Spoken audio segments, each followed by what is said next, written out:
ku wax 2002 ci réewum Sénégal xel dem ci génération 2002 rawatina la grande star de cette équipe El Hadji Ousseynou Diouf daan bégal sénégalais yi ci ay prestations yu kenn dootul fàtteeti daan leen dunduloo tamit ay émotions yu doy waar ndax performance ak spectacle yi mu daan wane ci biir terrain le double ballon d'or sans forcer est la vraie définition du talent à l'état pur technique dribble passe créativité amul woon moroom ci biir terrain Diouf yi était un vrai artiste bu daan jox plaisir spectateurs yi Diouf yemul woon kase ci football adduna bi yëpp ñoo ko xamoon ndax làmmiñam bu saf ak caractère bu bari lool tubaab yi daan ko woowee le bad boy di football anglais un personnage charismatique bu marqué empreinte am ci football mondial.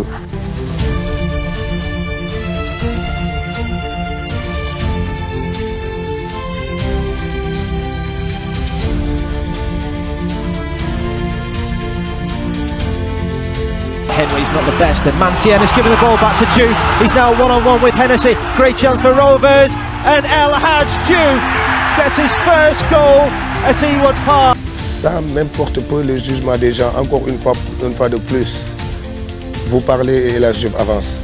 Et aujourd'hui, je sais une seule chose, et merci au bon Dieu, à son prophète et à Cheikh Ahmadou Bamba. Si j'avais gagné une fois le ballon d'or, les gens allaient dire que Daf Katane. Heureusement que je l'ai eu 2 fois.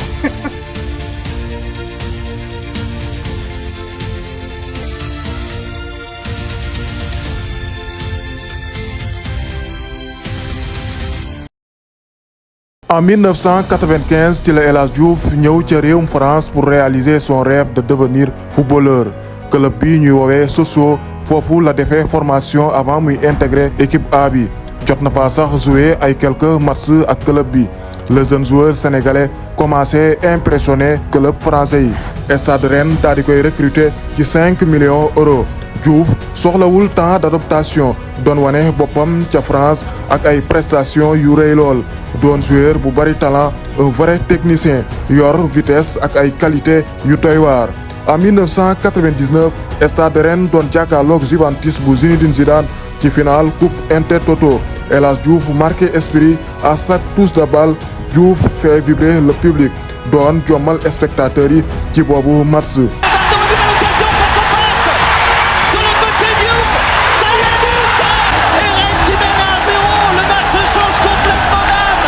Diouf nekk ndaanaan bu mag ci biir terrain mais malheureusement ñu bari ci français yi daan ko critiquer ndax comportement ak ay problèmes extra sportifs gannaaw ba mu defee accident de voiture Stade Rennais jël décision séparé wu ak moom. Roland Courbis le coach français daal di koy récupérer ca club bu Lens saison 2001 la El Hadji Diouf commencé exploser nekk meilleur buteur Lens ci saison 2001 Diouf bokk léegi ci espoir yi gën a mag ca Ligue 1 français Jules François Bocandé nekkoon référence am bi ko daan inspiré ci football depuis muy nekk xale rêvam bi gën a mag mooy porter maillot Sénégal pour suivre les traces de son idole ci noonu la El Hadji Diouf ñëwee ca équipe nationale bu Sénégal Bruno Metsu l'entraîneur des Lions créé woon équipe bu exceptionnelle ak ay ndaanaan yu bari lool Bruno Metsu bëggoon ko lool doon apprécier qualité yu exceptionnelle yi nekk ci moom Bruno Metsu amoon ci moom confiance pour def ko le leader technique de l'équipe ci boobu jamono Sénégal yoroon génération bu doy waar ak ay joueurs de très grande qualité Khalilou Fadiga Henri Camara Salif Diao Pape Bouba Diop Omar Daf Ferdinand Coly Aliou Cissé Lamine Diatta Habib Beye Tony Silva et tant d'autres grands joueurs. Mais El Hadji Diouf est la grande star de cette belle génération, le chef d'orchestre, le véritable patron de l'équipe. Avant les années 2000, Sénégal amul woon considération ci football africain daan dundu ay déception yu bari lool mais avec El Hadji Diouf ak génération 2002 football Sénégal amaat beneen dimension ci àdduna bi. Tirage au sort qualification coupe du monde 2002 Sénégal bokkoon ci poule de la mort l'Égypte Maroc Algérie doon ay géants ci football bokkoon ci boobu poule après le tirage kenn joxul woon chance Lions yi kenn amul woon ci ñoom yaakaar mais El Hadji Diouf jëloon ay responsabilités il portait l'équipe sur ses épaules. Chaque match Diouf di def ay performances yu doy waar. Sénégal Namibie El Hadji Diouf marque 3 buts. Sénégal Algérie Diouf encore defaat triplé dugal 3 buts. Sénégal Maroc ci ay stade Léopold bokk ci match yi gën a important ci histoire football sénégalais. Ce jour-là c'est El Hadji Diouf qui avait délivré le peuple sénégalais daal di dugal but bi permettre Sénégal am victoire ci kanamu Maroc. Bien joué pour Ferdinand Coly qui peut centrer. Et ça,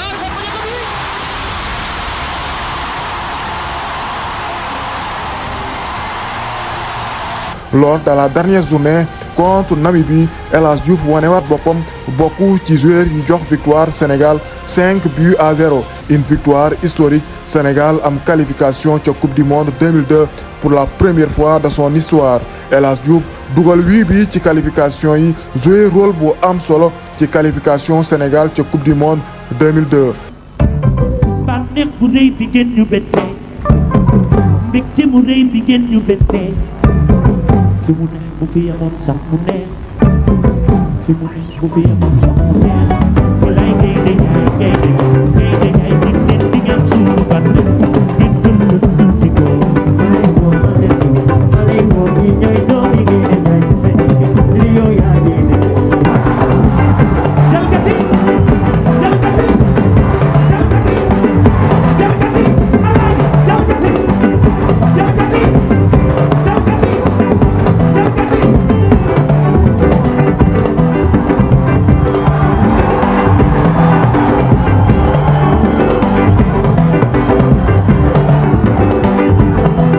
Diouf commencé am popularité bu extraordinaire ci réewum Sénégal mujjee nekk star bu rëy bu ñëpp di waxtaanee l'idole de la nouvelle génération le sportif sénégalais le plus populaire de l'époque.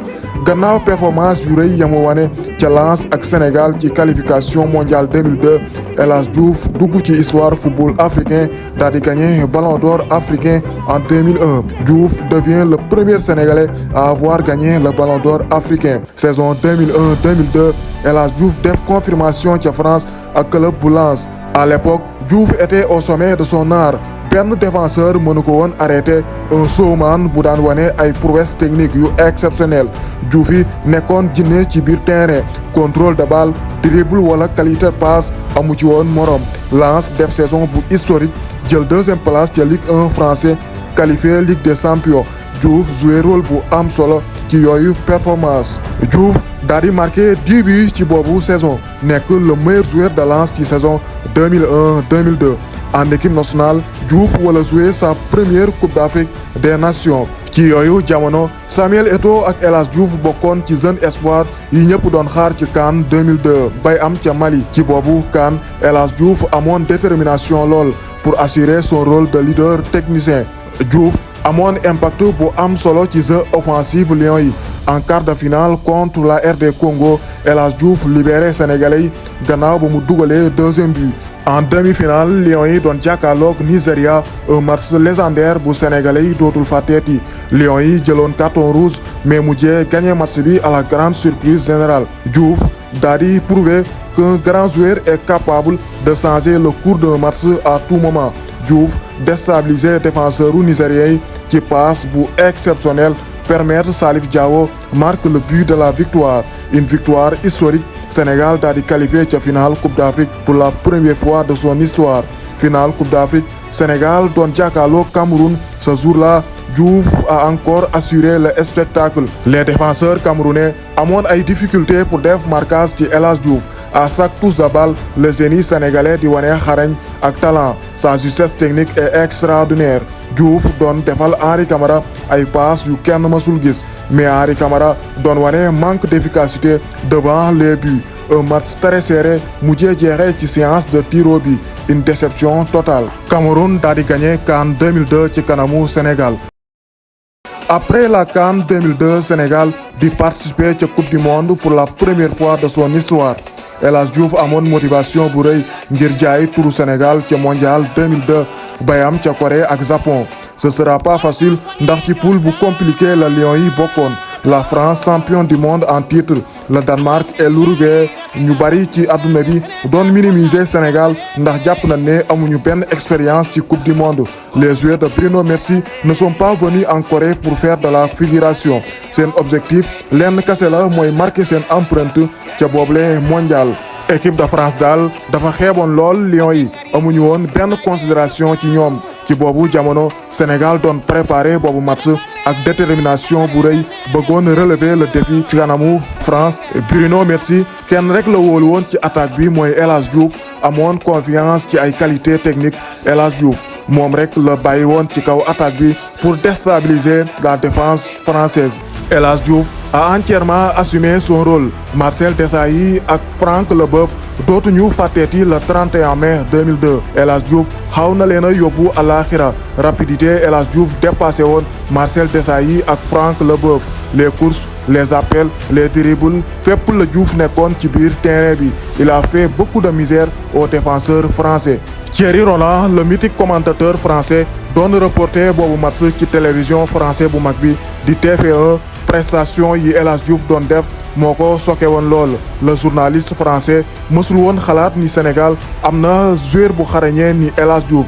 Thierry Roland doon laajte sax son consultant kii mooy kan ak ban club lay jouer. Justement quelques secondes plus tard El Hadj Diouf gën a impressionné Thierry Roland daal di humilier défenseur français yi def passe décisive Pape Bouba Diop ouvrir score bi Sénégal am ndam lu rëy ci kaw France une victoire légendaire bokk ci exploit yi gën a mag ci histoire football africain. Le 31 mai 2002 une journée inoubliable pour les Sénégalais El Hadj Diouf ak Lions yi joxoon bànneex bu rëy askanu Sénégal.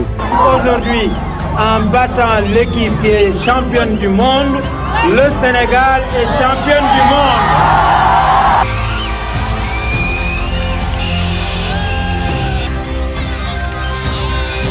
Sénégal continue di wane boppam ci boobu mondial gannaaw ba leen Danemark mené ci 1-0 deuxième mi-temps Lions yi def égalisation ci contre-attaque bu extraordinaire El Hadj Diouf déstabilisé défenseur danois yi ak talonnade bu exceptionnel boobu geste technique permettre Salif Diao am liberté ci biir surface yi heureusement que Fadiga l'a bien compris def passe bu rëy Salif Diao conclure action bi un but partout un but d'anthologie bokk ci bii yi gën a rafet ci mondial 2002 El Hadj Diouf porte le Sénégal sur ses épaules lors de la troisième journée contre l'Uruguay. C'est encore Diouf qui avait décanté la situation carré penalty ci début match bi Fadiga ouvrir score bi Pape Bouba Diop def doublé première mi-temps Sénégal mené 3-0 l'Uruguay. La seconde période Uruguay daal di def égalisation mais c'est pas grave la qualification est déjà assurée. Première participation ci coupe du monde Sénégal créé surprise bu rëy jël deuxième place ci kanamu France ak Uruguay ca huitième de finale Lions yi daal di qualifié. La Suède de Zlatan Ibrahimovic lañu wala dajeel ca huitième de finale. Pourtant l'entraîneur suédois jëloon ay décision changer son dispositif tactique pour gën a mën a neutraliser El Hadj Diouf. Un plan anti-Diouf à chaque fois que Diouf am bal bi suédois yi di ko indil pression ak marquage bu am intensité mais du loolu mooy arrêter El Hadj Diouf. Malgré la pression des défenseurs suédois Diouf a assuré le spectacle doon wane élégance ak ay xeetu technique yu doy waar. Sa qualité technique a fait souffrir les défenseurs suédois.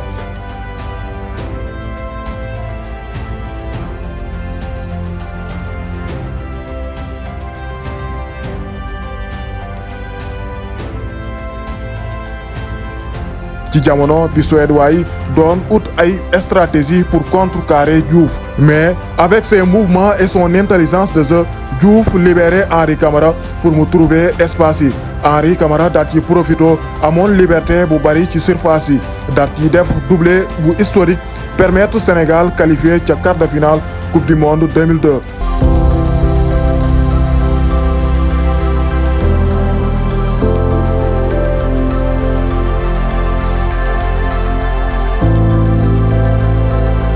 gannaaw parcours bu extraordinaire ba Lions yi defoon ca Corée ak Japon Turquie mujjee éliminé Sénégal ca quart de finale aventure Lions yi daal di jeexee ca coupe du monde quart de finale. C'est dur.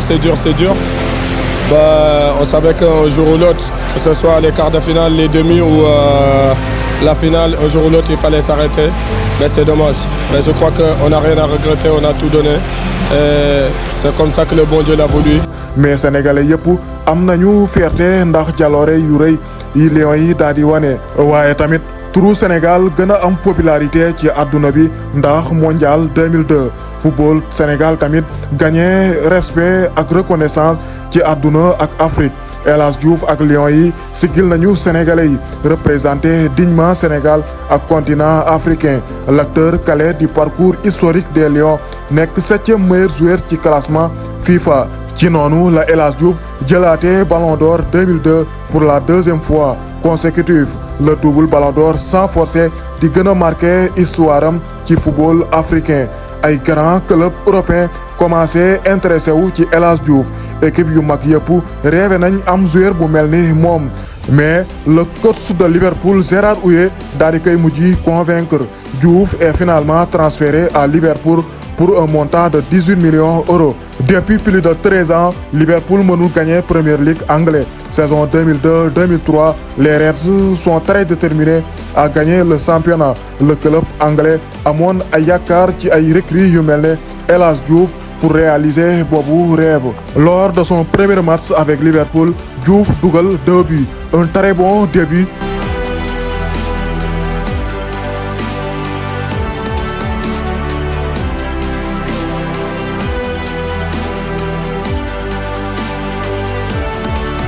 En 2002-2003, Diouf def saison bu correct ak Liverpool. Il ne marque pas beaucoup, mais il délivrait beaucoup de passes décisives à ses coéquipiers.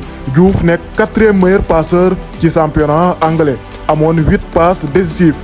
Liverpool gagné trophée bi di Carabao Cup. Diouf joué ci rôle bu am solo dugal 3 buts. Les Reds gagné boobu trophée ci kanamu Manchester United. mais saison bi ci topp 2002-2003 Diouf commencé am complication ca Liverpool. amatul relation bu rafet ak le coach Gérard Houllier waa club bi doon ko reproché manque de sérieux ak ay problème yu bari accident de voiture sortie de nuit ak ay mauvais comportement anglais yi demoon sax ba di ko jox image u bad boy ndax ay problème yu bari lool. les cadres du club Jimmy Carragher ak Steven Gerrard le capitaine des Reds mënuñu woon supporter El Hadj Diouf. ay tension yu metti amoon ci seen diggante ñaari joueurs yi daan xuloo sax ci biir vestiaire yi ak ci jamonoy entraînement. Non, il peut pas parce qu'il avait peur.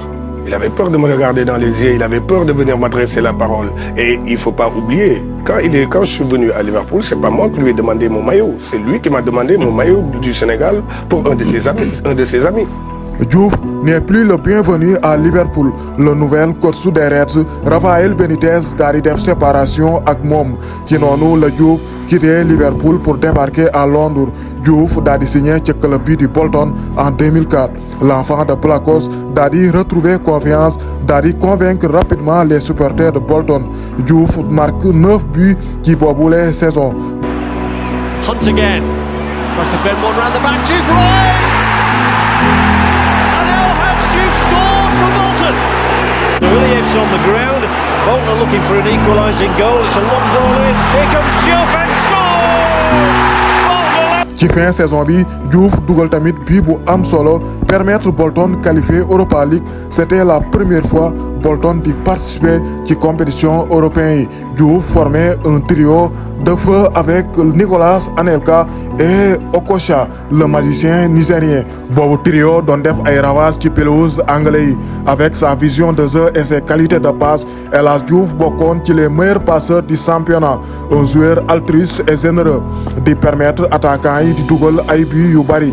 il s'est créé beaucoup d'occasions. saison 2007-2008 Bolton def saison bu compliqué nekkoon ci zone de relégation mais ci deuxième partie saison bi El Hadj Diouf a tout donné joué rôle bu important daal di réussir exploit maintenir Bolton ca première ligue anglaise. il a sauvé son club de la relégation. après boobu saison Diouf yi daal di xamal ne objectif am moo nekkoon def le tout ba Bolton am maintien. Il a accompli sa mission li mu bëgg léegi mooy dund beneen expérience ak beneen club ci yooyu jamono ay club européen yu bari daan ko sollicité Milan, Arsenal, Werder Bremen, Newcastle, Dynamo Kiev et Atlético Madrid ñoom ñëpp ñoo amoon intérêt ci moom waaye El Hadji Diouf bëggul quitter Angleterre daa di signé ca club bi di Sunderland pour 4 ans mu doon expérience bu compliqué. Diouf yi amatul régularité ci performance après saison 2008-2009 Diouf quitté Sunderland pour dem ca club bu Blackburn. Il devient rapidement la star de l'équipe doon jox plaisir supporters yi ci grand rendez-vous yi match Blackburn Liverpool Diouf doon jàppante ak Steven Gerrard son ancien capitaine une image légendaire ñaari joueurs yi daawuñu laale kenn daawul may sa morom dara El Hadji Diouf anglais yëpp ñoo ko xamoon ndax provocation ak ay méthodes de banditisme yi mu daan utiliser pour déstabiliser ses adversaires. Ce match-là, on l'avait gagné et c'était contre Tottenham Hotspur. On perdait 1-0 et Tottenham était très fort ce jour-là. On perdait 1-0 jusqu'à 15 minutes de la fin. Et je me suis dit, qu'est-ce que je vais faire pour déstabiliser le gardien? Je l'ai déstabilisé, on a marqué 2 buts en 15 minutes. À la fin, il est venu pour se battre avec moi et on s'est chamaillé, c'est tout. Le plus important, c'était le résultat. Et on avait gagné 2-1. C'est ainsi que Diouf est devenu l'ennemi numéro 1 du public anglais. Supporters anglais yi daan ko ciblé ak ay sifflet yu dul jeex.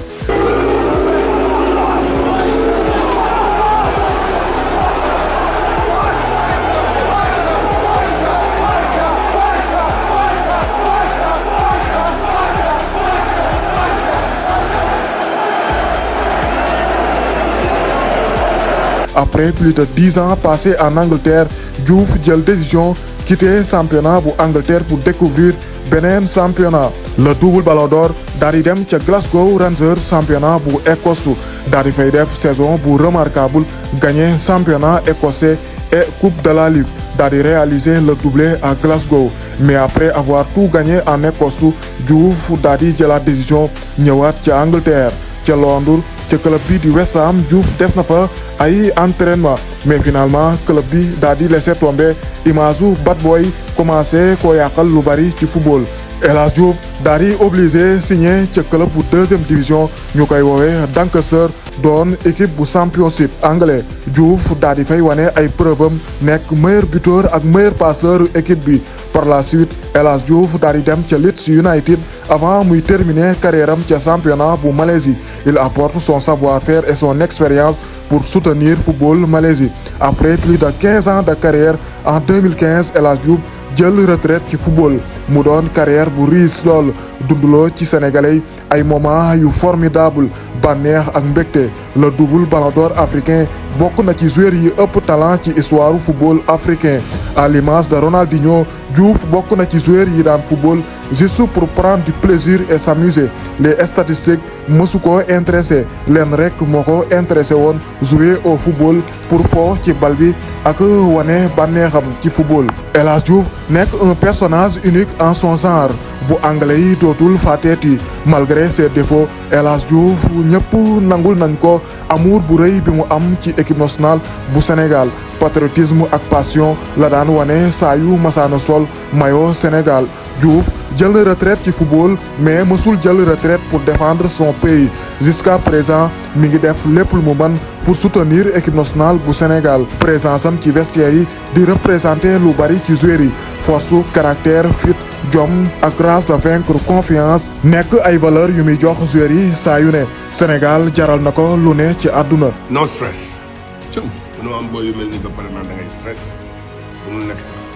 je fais confiance à mon pays, à mes joueurs, à nos joueurs et à nos supporters. Et tous les amoureux de foot sont avec nous. Pourquoi nous stresser? Une équipe de classe mondiale va parler de stress. Non, vous nous dites stress, c'est man, boy de nous stress. Vous nous dites pour la happiness, tranquillité. su ma gisee rek sama xel day dal. non na sa xol gën a dal boo ngeen ma gisatul rek. xamal leen ni sama xel léegi mën na dem. 15h36 ngay dalal sama xel nii. incha allah man la. daa wóor ndam rek. Une légende du football africain yóbbu na fu sori lool drapeau Sénégal yàgg na tamit bégal sénégalais yi ci ay exploit yu kenn dootul fàtteeti. Sheffield United, but it's El Hadji Diouf It just about reached the net. It's in my time that have got in slowly, but I don't think any is quite as slowly as